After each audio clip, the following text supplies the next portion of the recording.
আজকে আমি রয়েছি তাজপুর বিচে।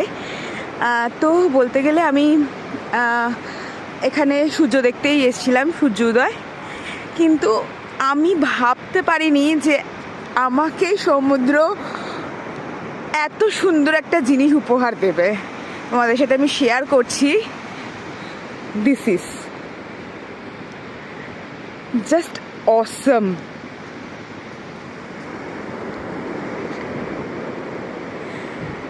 আমি ভাবতেই পারছি না যে এটা এখানে পড়ে আছে। মানে তাজপুরে এত বড় ঝিনুক পাওয়া আমি তো কোনো দিন পাইনি। আমি এতবার এসেছি, মানে আই এম সো লাকি।